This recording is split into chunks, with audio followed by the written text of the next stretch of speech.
After a death in the family, you might notice that a child or young person begins to overuse their video games. They might begin to play them all day or late into the night, and it can be really hard to get them off the console. This sometimes results in feeling disconnected from the young person, and it can also result in arguments or battles erupting between parents or carers and the child. But why do young people become so addicted to gaming when they're struggling with a difficult loss? Here are some common reasons. 1. To avoid their feelings. When they're consumed by a game, young people are not thinking about anything else.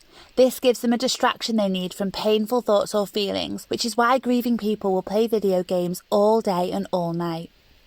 When they're alone, silent or still, they might find themselves having intrusive thoughts about the death. They could have flashbacks to old memories or experiences and become quite emotional. This can be really overwhelming and intense for children or young people, and it makes them feel isolated from the people around them, especially when they're all grieving. It's easy to stay distracted from their emotions by playing video games. 2. Sleeping might be difficult. Some young people find it hard to sleep after a traumatic event. They have nightmares or night sweats. Their mind wanders as they struggle with their thoughts or negative mental images. It might take a while to fall asleep because they've got too much stress hormone running around their body. Or it might be that they're afraid to sleep because they feel unsafe or unsettled. Staring at a screen all day and night while playing the video game actually leaves them feeling exhausted, and this helps them fall asleep quickly without having to think or feel. 3. It's a way to release anger.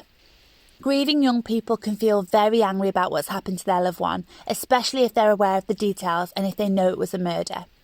They may be holding a lot of that anger inside, and playing a video game which involves killing and fighting could be their way of getting this anger out.